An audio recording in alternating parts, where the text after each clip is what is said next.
Hello yours, ఎలా ఉన్నారు? మీరు ఆరోగ్యంగా, సంతోషంగా ఉండాలని మనస్ఫూర్తిగా కోరుకుంటున్నానండి. వెల్కమ్ టు ఆస్ని Sudha all in one channel. ఇప్పుడొచ్చేసి సండే కదండీ! పిల్లలందరూ ఇంట్లోనే ఉంటారు. అందుకు నా మార్నింగ్ రొటీన్ అనేది వాళ్ళతో ఎలా టైం స్పెండ్ చేస్తాను, ఏ వంట అనేది కుక్ చేస్తాను, నాన్ వెజ్‌లో ఏం చేశాననేది కూడా ఈ వీడియోలో చూసేయండి. నా మార్నింగ్ నుంచి ఈవినింగ్ వరకు సండే వ్లాగ్ అనేది చూసేయండి. నేను మీ ఆస్ని సుధాకర్. ఇవాళ సండే కదండీ! సండే అనేటప్పటికే మనకి బద్ధకం అనేది వచ్చేస్తుంటది కదా! అందుకు లెగడం కూడా లేట్ అయిపోయిందండి. అన్నీ లేట్‌గానే అయినాయి పనులన్నీ. టిఫిన్ లేట్ అయిపోయింది. వంట కూడా లేట్ అయిపోతుందండి. మా హస్బెండ్ అని ఇంకా టిఫిన్ చేయకుండానే ఎళ్లి ఫ్రాన్స్ మళ్ళీ పచ్చిరొయ్యలు ఉంటాయో లేవో అని ఎళ్లి తీసుకొనొచ్చారండి. అవి దాంట్లో ఉన్న స్కిన్ అంతా పైనున్న స్కిన్ అంతా తీసేసి కింద నరం ఉంటది కదండీ! ఆ నరం అనేది తీయాలి అని అన్నారండి. అంటే నేను యూట్యూబ్‌లో చూసాను. యూట్యూబ్‌లో చూసి తీయాలి అని అంటే ట్రై చేస్తున్నానండి. అది చేత్తో లాగితే అస్సలు రావట్లేదు. చాక్ పట్టి ఒక నాట్ అనేది పెట్టానండి. నాట్ పెట్టి లాగుతుంటే ఇలాగా వచ్చేసిందండి. ఇలా ఫ్రాన్స్ కన్నిటికి ఇలాగే తీసానండి. టైం అయితే చాలా ఎక్కువ పట్టింది. ఇంకా ఈ చిన్నయి కాదు కాబట్టి త్వరగానే అయిపోయినాయి. ఇంకా చిన్నయి అయితే ఇంకా అసలు చాలా లేట్ అయిపోతుంది కదా! పెద్దయి కాబట్టి త్వరగానే అయిపోయిందండి. తెచ్చిన పచ్చిరొయ్యల కన్నా చాలా తక్కువ అయిపోతాయి కదండీ! పొట్టు అనేది ఎక్కువ వస్తుంది. అలాగే పచ్చిరొయ్యలు అనేది తక్కువ వచ్చిందండి. ఇలాగా నేను పచ్చళ్ళు చేసేసుకున్నా కదా! హ్యాండ్ వాష్ చేసుకొని అందులోకి కొంచెం ఉప్పు, పసుపు వేసుకొని వాష్ చేసుకుంటాను. ఎందుకంటే దానికున్న నీసు స్మెల్ అనేది రాకుండా ఉంటుందండి. అందుకు నేను పసుపు అలాగే కొంచెం ఉప్పేసి వాష్ చేసుకుంటానండి. ఇలా చూడండి మొత్తం వాష్ చేసేసుకున్నాను. ఈ పొట్టు కూడా కవర్‌లోకి వేసేసి పక్కకు పెట్టేసానండి. ఒక హ్యాండ్ వాష్ చేసేసుకొని నేను హ్యాండ్ వాష్ అనేది చేసేసుకున్నాను. మళ్ళీ గుడ్లుని, ఫ్రాన్స్ అలాగే ములక్కాడేసి కర్రీ అనేది పెడదామనుకుంటున్నానండి. దానికోసమని కుక్కర్‌లోని ఒక 6 గుడ్ల దాకా పెట్టి నేను ఉప్పేసేసుకొని వాటర్ వేసి కుక్కర్ పెట్టేసుకుంటున్నానండి. అయ్యేలోగా కూడా నేను ఫ్రెష్ అప్ అయిపోయి వచ్చేస్తానండి. ఇలాగా పెట్టేసి నేను ఫ్రెష్ అప్ అయిపోయి మళ్ళీ బొట్టని పెట్టేసుకుని తల అనేది దువ్వేసుకుంటున్నానండి. ఇలా దువ్వేసుకున్న తర్వాత ఇప్పుడు వంటని స్టార్ట్ చేద్దామని కిచెన్‌లోకి అయితే వచ్చానండి. మనం కుక్కర్‌లో పెట్టుకున్నాం కదా కోడిగుడ్లు అనేది అవి ఉడికిపోయినాయండి. ఉడికిపోయాక అవి ఒక బౌల్‌లో తీసి పెట్టేసుకుంటున్నాను. నేను ఎన్నేసుకున్నా అన్నీ కూడా ఒక బౌల్‌లో తీసి పెట్టేసుకుని పైనున్న పొట్టు అనేది తీసేసుకుంటున్నానండి. ఈ విధంగా పెంకులు తీసేసుకున్నాక ఇప్పుడు ఆనియన్స్ కూడా కట్ చేసుకుందాం. ముందుగా తొడుములు తీసేసి అలాగే ములక్కాడలు కూడా కోసేసి వాటర్‌లో వేసి ఉంచుకున్నానండి. అవి కూడా చిన్న ముక్కల కింద కట్ చేసుకోవాలి. ఈ విధంగా చిన్న ముక్కల కింద కట్ చేసుకున్నా కదండీ! ఒక 4 ఉల్లిపాయలు అలా కట్ చేసుకోవాలి. ఇంకో 4 ఉల్లిపాయలు వచ్చేసి నేను క్యారెట్ తురుముతాం కదండీ! దాంతో తురిమేసుకుంటున్నాను. ఎందుకంటే మన గ్రేవీ అనేది ఎక్కువ వస్తది కాబట్టి నేను అలా చేస్తానండి. ఇలాగ ముక్కలు కట్ చేసుకున్నాక పచ్చిమిర్చి కూడా కట్ చేసేసుకోవాలి. ఈ విధంగా పచ్చిమిర్చి అలాగే నేను చూపించిన విధంగా ఉల్లిపాయ ముక్కలు పేస్ట్ అనేది కూడా చేసుకోవాలండి. నేను మిక్సీ జార్‌లో వేయనండి. ఇలా చేసుకుంటే మనకి టైం కలిసొస్తుంది. అలాగే మనకి గిన్నెలు అనేది కూడా ఎక్కువ పడవు కదండీ! మనం కర్రీకి సంబంధించిన అన్నీ తీసేసుకున్నాం కదా! ఇలాగా గుడ్లన్నీ ఉడకబెట్టేసుకున్నాం. ములక్కాయలు కోసేసుకున్నాం. అలాగే ఫ్రాన్స్ కూడా పైన పొట్టన్ని ఒలిచేసుకొని పెట్టేసుకున్నాం కదా! ఇప్పుడు కర్రీ అనేది వండడం స్టార్ట్ చేద్దామండి. మీకు ఈ రెసిపీ కావాలంటే డీటెయిల్‌గా చూసేయండి. ఎక్కడ స్కిప్ చేయకుండా చూస్తేనే మీకు కర్రీ అనేది బాగా డీటెయిల్‌గా అనేది అర్థమవుతుంది. ఈ విధంగా నేను అన్నీ కోసి పెట్టుకున్నా కదండీ! ఆయిల్ వేసుకున్నాను. ఆయిల్ వేసుకున్నాక అది హీటెక్కేలోగా నేను బిర్యానీకి ప్లెయిన్ బిర్యానీ అనేది చేస్తున్నాను. దానికి కావాల్సిన ఉల్లిపాయలు కూడా తీసుకుని కోసేసుకొని పక్కన పెట్టుకుంటున్నానండి. ఒకసారి అన్నీ రెడీ చేసి పెట్టుకుంటే వంట అనేది త్వరగా అయిపోతుంది కాబట్టి నేను అలా చేస్తున్నాను. బిర్యానీకి కావాల్సిన మసాలాలు కూడా గరం మసాలా, చెక్క, లవంగాలు అన్నీ కూడా తీసి పెట్టుకుంటున్నానండి. ఈ విధంగా ఓ పక్కన మనకి ఆ పని అవుతుంది. ఓ పక్కన ఇవి తీసి పెట్టుకుంటే త్వరగా పని అనేది కంప్లీట్ అయిపోతుంది కదా! ఈ విధంగా నేను ఆయిల్ అనేది హీటెక్కిందండి. హీటెక్కాక దాంట్లోకి నేను ఇప్పుడు ఆనియన్స్ కూడా వేసుకొని ఫ్రై చేసుకుంటున్నాను. ఈ విధంగా కొంచెం ఉప్పు వేసుకొని ఫ్రై చేసుకున్నా కదా! ఓ పక్కన ఒక బాండీలోకి నేను గుడ్లన్నీ కూడా ఫ్రై చేస్తున్నానండి. అందులోనే ఫ్రై చేయాలంటే టైం పట్టేస్తది కాబట్టి నేను ఒక పక్కన ఒక మూకుడు పెట్టుకుని దాంట్లోకి గుడ్లేసుకుని ఇలాగ ఫ్రై చేసి పెట్టుకున్నాను. అదే పెనంలోకి నేను కొంచెం పసుపు వేసుకుని మనం ముందుగా పచ్చిరొయ్యలని పొట్టు తీసి పెట్టుకున్నాం కదండీ! వాష్ చేసుకుని అవి కూడా అందులో వేసుకుని వాటర్ అనేది ఇంకిపోయేదాకా ఫ్రై చేసుకోవాలి. ఓ పక్కన వచ్చి ఉల్లిపాయలు కూడా బాగా ఫ్రై అవుతున్నాయండి. ఇలా ఫ్రై చేసుకుంటున్నా రెండుని. ఓ పక్కన వచ్చేసి ఇలాగా ఫ్రాన్స్ కూడా ఫ్రై అవుతున్నాయి. అందులోకి వాటర్ అంతా ఇంక కొద్దిగా వాటర్ ఏమి వేయలేదండి. ఆ ఫ్రాన్స్‌లో ఉన్న వాటరే మొత్తం అంతా పైకి తేలిపోతుంది. ఈ విధంగా ఓ పక్కన ఉల్లిపాయలు అనేది ఫ్రై అయిపోయింది. అందులోకి ముందుగా పేస్ట్ అనేది చేసుకున్నా కదండీ! ఆ పేస్ట్ కూడా అందులో వేసుకొని బాగా మగ్గించుకోవాలి. ఈ విధంగా ఇలాగా మనం ప్రాన్స్‌లోకి వాటర్ అనేది ఏమి యాడ్ చేయని అవసరం లేదండి. ఎందుకంటే ఆ ప్రాన్స్‌లోనే వాటర్ అంతా మనం ఆయిల్‌లో వేసినప్పటికి వాటర్ అంతా బయటకనేది వచ్చేస్తుంటది. ఆ వాటర్ ఇంకిపోయేదాకా కూడా మనం ఫ్రై చేసుకోవాలి. పక్కనొచ్చి ఇది ఫ్రై చేసుకుంటున్నాను. పక్కనొచ్చేసి ఉల్లిపాయలు కూడా బాగా మగ్గుతున్నాయండి. అవి కూడా ప్రాన్స్ అనేది మగ్గిపోతున్నాయండి. అవి కూడా పక్క రెండాటిలిని నేనన్నీ మేనేజ్ చేయలేకపోతున్నానండి. పక్కన మా హస్బెండ్ వచ్చి అవి మొత్తం ఫ్రై చేస్తున్నారు. వాళ్ళ దగ్గర తీసుకొని మొత్తం అవి ఫ్రై అయిపోయాక తీసి పెట్టేసుకోండి. ఎందుకంటే వాటర్ అంతా ఇంకిపోయిందండి. ఎక్కువ ఫ్రై అయినా కూడా రబ్బర్‌లాగా అయిపోతాయి ప్రాన్స్ ముక్కలనేది. ఈ విధంగా ఇంట్లో చేసుకున్న మసాలా అనేది యూజ్ చేస్తానండి నేను. మసాలా అనేది బయట అనేది ఏమెయను.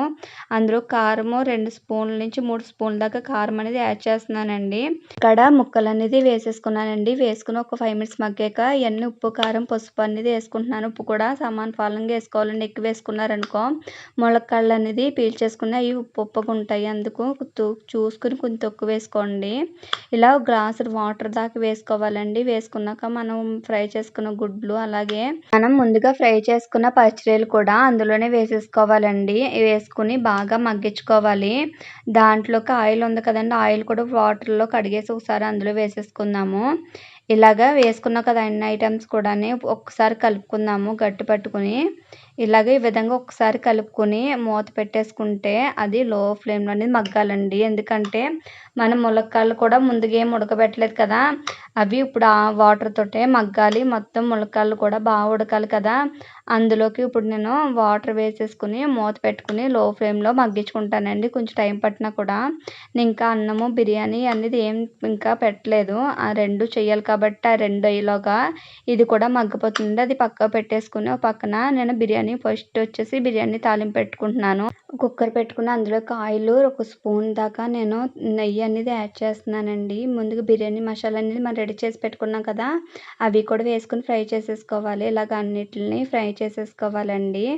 ఇలా ఫ్రై చేసేసుకున్నాక అందులోకి బియ్యం కూడా యాడ్ చేసేసుకున్నానండి. ఆయిట్లు కూడా మసాలా వేసుకొని కొంచెం బాగా ఫ్రై చేసుకున్నాక ఒక గ్లాస్‌కి 2 గ్లాసులు వాటర్ అనేది యాడ్ చేసుకున్నానండి. యాడ్ చేసుకొని కొంచెం ఉప్పు అలాగే కొత్తిమీర అలాగే పుదీనా కూడా యాడ్ చేసుకొని నేను కుక్కర్ అనేది విజిల్ పెట్టేసుకుని 2 విజిల్ వచ్చినప్పటికి అవి స్టవ్ ఆఫ్ చేసుకుని దాన్ని పక్క పెట్టేసుకున్నాను. తర్వాత వచ్చేసి రైస్ అనేది ఒక గ్లాసున్నర అనేది రైస్ పెట్టుకున్నానండి. రైస్ పెట్టుకునేలాగా ఇంకా ఆ పక్కన కర్రీ అనేది ఇంకా మగ్గుతుంది. ఆ పక్కన వచ్చేసి నేను అన్నం కూడా ఉడికిపోయింది. అది కూడా వాచ్ చేసుకుంటున్నాను. ఇలా వాచ్ చేసుకున్నాక కర్రీ కూడా ఆల్మోస్ట్ అయిపోయిందండి. చూస్తున్నారు కదా గ్రేవీ అనేది దగ్గర పడింది. అలాగే ములక్కాడ ముక్కలు కూడా బాగా ఉడికినాయి కదా! వేడి వేడిగా కర్రీ అయితే రెడీ అయిపోయిందండి. ఎలా ఉందో కామెంట్ సెక్షన్‌లో కామెంట్ చేయండి. ఇప్పుడు ఇది అట్టుకెళ్ళి హాల్‌లో పెట్టేద్దాము. అన్నవరపు కూడా తీసేసుకొని స్టవ్ మీద ఒక సెగ అనేది పెట్టుకుందామండి. స్టవ్ వెలిగించుకొని. ఎందుకంటే కింద ఏమన్నా తడి ఉన్నా కూడా మనకి తడిగా లేకుండా రైస్ అనేది పొడి పొడిలాడుతూ ఉంటుంది. ఈ విధంగా ఒకసారి సెగ పెట్టుకున్నాం కదా! అది కూడా హాల్‌లో పెట్టేసుకొని వాటర్ మొత్తం కర్రీ, బిర్యానీ అన్నీ పెట్టేసానండి. పిల్లలకి కూడా వడ్డించేసాను. పిల్లలతో పాటు మేము కూడా చేసామండి. హవ్య లాస్ట్‌లో మేమందరం తినేసాము. ఇంకా హవ్య ఒక్కతే తింటుంది అలాగే జాయిగాని. హవ్య తినేసాక వాళ్ళ డాడీ హవ్య పడుకుందండి. జోషి వచ్చేసి బాబా క్లాస్‌కెళ్ళింది. ఆళ్ళొచ్చేలాగా పనంతా ముగించుకోవాలండి. హాల్ అయితే ఇలా ఉంది. కిచెన్ కూడా ఇలా ఉందండి. అంతా సర్దుకు రావాలి. వంట అయిపోయాక మొత్తం సర్దుకు రావాలి కదా! వాళ్ళు లేచినప్పటికి పనంతా అయిపోవాలని కిచెన్‌లోకి వచ్చానండి ముందు. వచ్చినాక మొత్తం కిచెన్‌లో వచ్చేసి మొత్తం గిన్నెలున్నా కూడా అన్నీ ఊడ్చేసి మొత్తం సింక్‌లో పెట్టేసుకున్నాను. ముందు తోమిన గిన్నెలు ఉంటాయి కదండీ! అవి కూడా తీసుకొని సర్దేసుకొని మొత్తం స్టవ్ దగ్గర అంతా క్లీన్ చేసేసుకుంటున్నానండి. క్లీన్ చేసేసుకున్నాక ఇప్పుడు మన సింక్ దగ్గరికి వచ్చినప్పటికి ఇన్ని గిన్నెలు ఉన్నాయండి. ఆ గిన్నెలన్నీ తోముకోవాలి. ముందుగా ఏంటంటే డివైడ్ చేసుకోవాలండి. నేను పెద్ద గిన్నెలన్నీ లాస్ట్ తోముతాను. ప్లేట్లు అలా గ్లాసులన్నీ ముందు తోమేసుకుంటాను. ఈ విధంగా పెద్దయన్నీ తర్వాత తోముకున్నాక ముందు ప్లేట్లు అనేది ముందు తోమేసుకొని అవి వాష్ చేసుకొని ఆ ప్లేట్లో పెట్టేసుకుంటాను. ఎందుకంటే స్టీల్‌ది ఉందండి స్టాండు. అది కానీ అక్కడ పెట్టడానికి ప్లేస్ అనేది ఎక్కువ పెట్టేస్తుందని అది తీసి పక్కకు పెట్టేసాను. ముందు ప్లేట్లన్నీ తోమేసి తర్వాత వాటర్ అంతా వాడిపోయాక అప్పుడు స్టాండ్‌లో కానీ సర్దేసుకుంటాను. ఇలాగే చేస్తానండి. ఇలా సర్దేసుకున్నా కదా! ఇలా చూడండి. ఇలాగ వాటర్ అంతా వాడిపోయాక అవి స్టాండ్‌లో పెట్టేసుకొని గ్లాసులు కూడా సెపరేట్ పెట్టేసుకొని తర్వాత వచ్చి పెద్దయి తోమి పెట్టుకున్నాం కదండీ! అవి కూడా తీసుకొని అందులో బౌలించేసుకుంటానండి. ఇలా పెట్టేసుకుంటే నాకు నీట్‌గా ఎప్పుడు గిన్నెలు అప్పుడైతే స్టాండ్‌లోకి వెళ్ళిపోతాయండి. నాకు అంత బాధ అనిపించదు. చూస్తున్నారు కదా!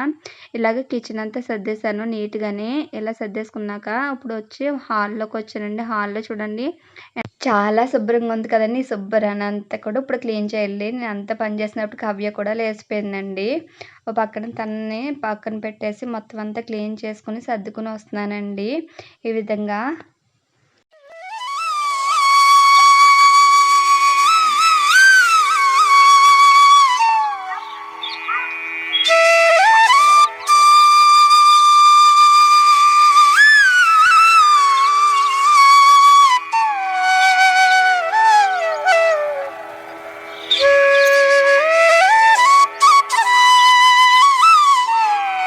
ఈ విధంగా నీట్‌గా మొత్తం సర్దుకొచ్చేసి అలాగే తుడుచుకొస్తాను కదండీ! ఇక్కడైతే కంప్లీట్ అయిపోయింది. మా జోష్ వచ్చినప్పటికి నేను బ్రెడ్ తోటి ఎగ్ పఫ్ అనేది చేద్దామని అన్నీ ప్రిపరేషన్ చేసుకున్నానండి. ముందు వచ్చేసి గుడ్లు కూడా ఉడకబెట్టుకున్నాను. ఇప్పుడొచ్చేసి ఎగ్ పఫ్ కాబట్టి కర్రీ అనేది ప్రిపేర్ చేస్తున్నానండి. దానికోసం అనేది ఒక బాండీ పెట్టుకొని అందులోకి ఉల్లిపాయ ముక్కలు వేసుకున్నాను. ఇలా ఉల్లిపాయ ముక్కలు వేసుకుని అంతా మొత్తం ఫ్రై అవ్వనివ్వాలండి. గోల్డెన్ కలర్ వచ్చేదాకా ఫ్రై అవ్వనివ్వాలి. గోల్డెన్ కలర్ వచ్చేదాకా ఆనియన్స్ అనేది బాగా ఫ్రై చేసుకోవాలండి. చూస్తున్నారు కదా! ఈ విధంగా కలర్ అనేది చేంజ్ అయింది కదా! దాంట్లోకి మసాలాలు అనేది యాడ్ చేసుకోవాలి. నేను గరం మసాలా, చాట్ మసాలా, కారం, ఉప్పు, పసుపు అనేది వేసుకుంటున్నానండి. వేసుకొని ఒకసారి ఫ్రై చేసుకుని స్టవ్ ఆఫ్ చేసుకుని పక్కన పెట్టేసుకుందాము. తర్వాత వచ్చి ఒక బౌల్లోకి ఎగ్ అనేది తీసుకోవాలండి. ఎగ్ అనేది తీసుకుని అందులోకి పగలగొట్టి వేసుకోవాలండి. వేసుకున్నాక ఒకసారి బీట్ చేసుకుని దాంట్లోకి కొంచెం ఉప్పు, కొంచెం గరం మసాలా, చాట్ మసాలా వేసుకోవాలి. వేసుకున్నాక అది పక్క పెట్టుకోవాలండి. ముందుగానే నేను కార్న్‌ఫ్లవర్ అనేది వాటర్ వేసుకుని పక్క పెట్టుకున్నాను. ఇలా బ్రెడ్ తీసుకుని బ్రెడ్ మీదకి మనం చేసుకున్న ఆనియన్ అనేది వేసుకోవాలండి. వేసుకున్నాక ఉడకబెట్టుకున్న ఎగ్స్ అనేది పెట్టుకుని ఇలాగ కార్న్‌ఫ్లవర్ తీసుకుని ఆ చుట్టుపక్కల సైడ్స్ అంతా పెట్టుకోవాలి. ఎందుకంటే మనం బ్రెడ్ మీద ఇంకో బ్రెడ్ అని పెట్టుకుంటాం కాబట్టి అది ఊడిపోకుండా ఉంటుందండి. ఈ విధంగా కార్న్‌ఫ్లవర్ అంతా దానికి అంటించాలి. ఇలా అంటించినాక మనకు బ్రెడ్ అనేది పెట్టేశారండి పైన. ముందు వచ్చేసి మనం ముందుగా బీట్ చేసుకున్నాం కదండీ ఎగ్లోకి మనకి ఇది ఒకసారి 2 వైపులు కూడా డిప్ చేసుకోవాలి. మీకు ఇంకా కావాలంటే ఒక 2 ఎగ్స్ దాకానే వేసుకోవచ్చు. నేను ఒక 4 వేస్తున్నాను కాబట్టి 4 ఎగ్స్, ఒక ఎగ్స్ అనేది సరిపోతుంది. ఈ విధంగా రెండు వైపులా మనకి ఒకసారి అంటించుకుని తర్వాత వచ్చేసి బ్రెడ్ క్రమ్స్ కూడా నేను రెడీ చేసి పెట్టుకున్న అందులో కూడా ఆ పక్క ఈ పక్క ఒకసారి పెడితే మనకి అందులో బీట్ చేసి పెట్టుకున్నాం కాబట్టి ఈజీగా బ్రెడ్ క్రమ్స్ కూడా అంటేసుకుంటాయి. ఈ విధంగా అన్నీ కూడా రెడీ చేసుకుంటున్నానండి. ఈ విధంగా అన్నీ రెడీ చేసుకున్నాం కదా! ఒక ప్యాన్ అనేది తీసుకోవాలండి. మన దోస ప్యాన్ ఉంటుంది కదా! ఆ ప్యాన్ తీసుకోవాలి. ఆ ప్యాన్ తీసుకుని దాంట్లోకి మనం రెడీ చేసుకున్న వాటిని ఈ ప్యాన్ మీదే మనం పెట్టుకుని ఫ్రై చేసుకోవాలండి. ముందుగా ప్యాన్ అనేది హీట్ చేసుకోవాలి. హీట్ చేసుకున్న దాని మీదకి బ్రెడ్ ముక్కలు అనేది పెట్టుకోవాలండి. ఇలా పెట్టుకోవడం వల్ల మనకి హెల్తీ అనేది మనకి స్నాక్ అనేది రెడీ అయిపోతుందండి. ఎందుకంటారా మనం డీప్ ఫ్రై చేయనవసరం లేదు. అలాగే మన స్ట్రీట్ ఫుడ్లో తింటే కనుక ఏ ఆయిల్ వాడతారని కూడా తెలియదు కదండి. ఈ విధంగా ట్రై చేయండి. చాలా చాలా టేస్టీగా ఉంది. ఈ విధంగా రెండు వైపులా మంట అనేది లో ఫ్లేమ్లో పెట్టుకుని ఫ్రై చేసుకోవాలండి. అప్పుడే బాగా లోనికన్నా ఫ్రై అయ్యి టేస్ట్ అయితే డబల్ ఉంటుందండి. చాలా టేస్ట్గా ఉంటుంది. ఈ విధంగా ఫ్రై అయినట్లని ఒక ప్లేట్లోకి తీసి పెట్టేసుకోవాలండి.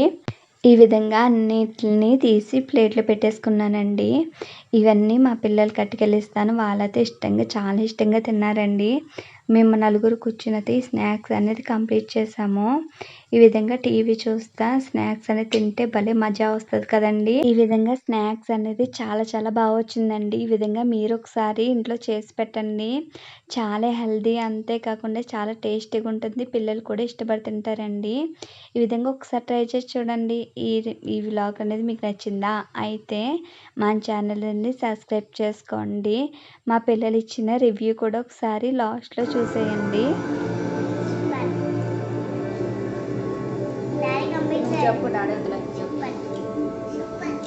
ఎలాగా చెప్పు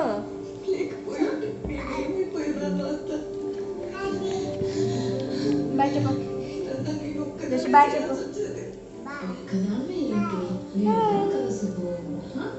ఒక్కసారి మనం ఢిల్లీ చేరుకున్నాం అనుకో.